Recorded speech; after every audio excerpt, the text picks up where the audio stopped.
नमस्कार, मैं हूं सत्यानंद स्वामी और आप देख रहे हैं सत्या एक्सप्रेस। दोस्तों, लोकसभा चुनाव 2024 बहुत नजदीक आ रहा है। एक तरफ इंडिया गठबंधन में तेजी है कि जल्दी जल्दी से लोगों को जोड़ लिया जाए और इंडिया गठबंधन चारों तरफ प्रचार प्रसार में लगी है। जेडीयू के जो राष्ट्रीय अध्यक्ष ललन सिंह है उनको हटा दिया गया है। बाकी आज दिल्ली में कार्यकारिणी बैठक है, उसमें पता चलेगा कि जेडीयू का राष्ट्रीय अध्यक्ष अगला कौन होता है। लेकिन इंडिया गठबंधन में जब से बसपा का नाम आ रहा है कि इंडिया गठबंधन में बहन जी आएंगी, इसके बाद ही कहीं ना कहीं बहुत सारा खेला हो सकता है और मोदी सरकार नहीं बन पाएगी। लेकिन एक तरफ अखिलेश यादव के बारे में लोग जान ही रहे हैं, तनातनी कर रहे हैं, लेकिन सबसे बड़ा एक मुद्दा हो जा रहा है कि कांग्रेस इंडिया गठबंधन बसपा को लेना क्यों चाहती है। आपको बता दीजिए, आप जानते हैं कि जो कांग्रेस है, कांग्रेस में बहुत सारे लोग हैं, कई दल के लोग हैं, कई जाति समुदाय के लोग हैं। लेकिन जो सपा है, सपा में अगर बात किया जाए कि पूछा जाता है कि सपा किसकी पार्टी है, तो लोग कहते हैं कि सपा यादवों की पार्टी है, यानी कि यादवों का गढ़ जहां होता है वहां सपा जीतती है। जैसे गाजीपुर की बात करें तो गाजीपुर में 7 सीट पे जब चुनाव लड़ी थी सपा ने, तो यहाँ पे जीत दर्ज की सपा ने। तो जब सपा के तरफ, सपा में जब यादव लोग हैं, यादव समुदाय के लोग हैं, तो मुझे लगता है कि यादव समुदाय के लोग सपा के साथ रहेंगे। लेकिन अगर सबसे बड़ा अगर वोट बैंक की बात करें तो दलित समुदाय का सबसे ज्यादा वोट बैंक है। तो कांग्रेस इसलिए बसपा को जोड़ना चाहती है कि अगर हम कांग्रेस बसपा के साथ आ जाती है, जब बसपा के साथ कांग्रेस आ जाती है, इंडिया गठबंधन में शामिल हो जाते हैं, तो जितना दलित का वोट बैंक होगा वो बहुत मजबूती के साथ कांग्रेस के साथ आएगा और इंडिया गठबंधन की जीत होगी। लेकिन एक तरफ चंद्रशेखर आजाद जी हैं, चंद्रशेखर आजाद जी भी हमेशा दलितों की बात कर रहे हैं, दलितों के सम्मान की बात कर रहे हैं। जहां दर्द, दुख और तकलीफ होती है वहां दौड़ करके पहुंचने का प्रयास करते हैं। जिस तरह से का राजस्थान की घटना हो गई, यूपी में अलग अलग की घटना हो गई।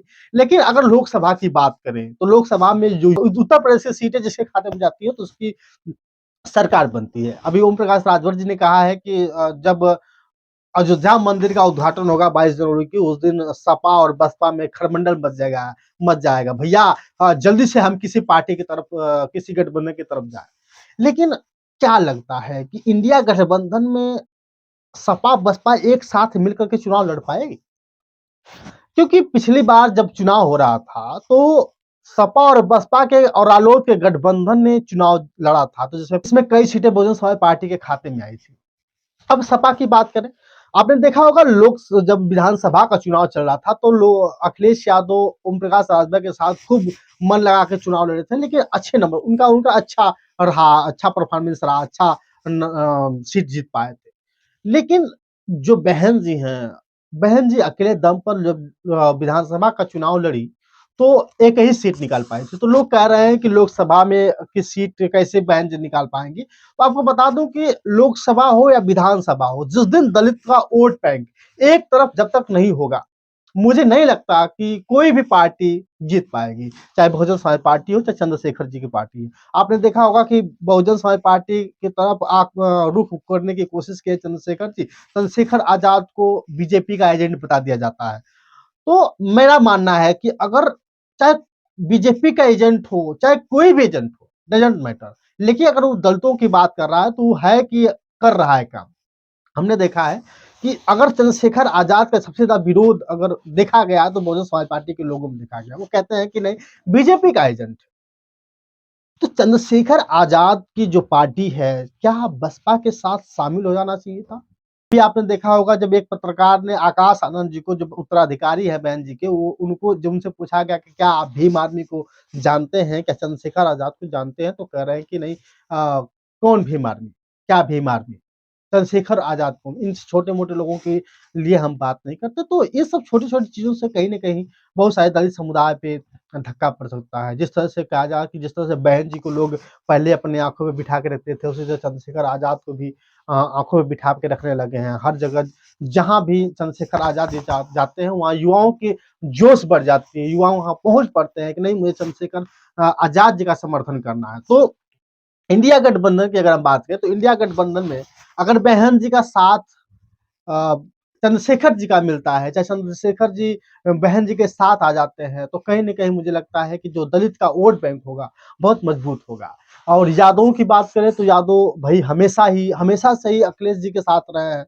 अगर कुछ परसेंटेज इधर उधर छटका भी होगा तो वो अलग बात है, लेकिन अगर हम बात करें तो यादवों की पार्टी को कहा जाता है कि यादव समुदाय की पार्टी है अखिलेश यादव की पार्टी, जिसको सपा पार्टी, समाजवादी पार्टी है। और दलितों की जो पार्टी है, दलितों की पार्टी को दो पार्टी बना दिया गया कि बसपा और असपा। कांग्रेस की बात करें तो कांग्रेस में बहुत सारे दल के लोग हैं, कई किसी के साथ रहेगा या नहीं रहेगा। तो मुझे लगता है कि इंडिया गठबंधन में अगर सपा बसपा मजबूती के साथ अगर एक साथ मिल करके उनके साथ लड़े तो कहीं न कहीं मोदी सरकार नहीं आ सकती, यानी मोदी की सरकार नहीं बन सकती। लेकिन अगर इधर ओम प्रकाश राजभर जी के बारे में अगर बात करें, ओम प्रकाश जी राजभर जी का कहना होता है कि हम जिधर जाते हैं रुख ही पलट देते हैं। तो विधानसभा में तो उनको देख लिया गया, विधानसभा में वो रुख नहीं पलट पाए, विधानसभा में रुख नहीं पलट पाए थे। इस बार एनडीए का जो गठबंधन रहा है, एनडीए गठबंधन में शामिल हो गए। अभी देखना बाकी है कि ओम प्रकाश राजभर सच में एनडीए गठबंधन में मोदी की सरकार बना पाते हैं, क्योंकि उनका कहना है कि इस बार हम आए हैं तो तीसरी बार मोदी सरकार आएगी, यानी कि मोदी की सरकार बन जाएगी। लेकिन मेरा कहना है कि अगर दलित समुदाय के लोग एक साथ जो एकजुट हो जाते हैं, बसपा और असपा एक साथ आती है, चंद्रशेखर आजाद समर्थन करते हैं, तो कहीं न कहीं बहुजन समाज पार्टी मजबूत होगी। और ये सारे लोगों का गठबंधन एक साथ जुड़कर आएगा और सभी लोग इंडिया को मजबूती देंगे और इंडिया इंडिया गठबंधन जीत सकती है। यहाँ तक मेरा एक एनालिसिस है। बाकी आपकी राय क्या है, कमेंट करके बताइएगा।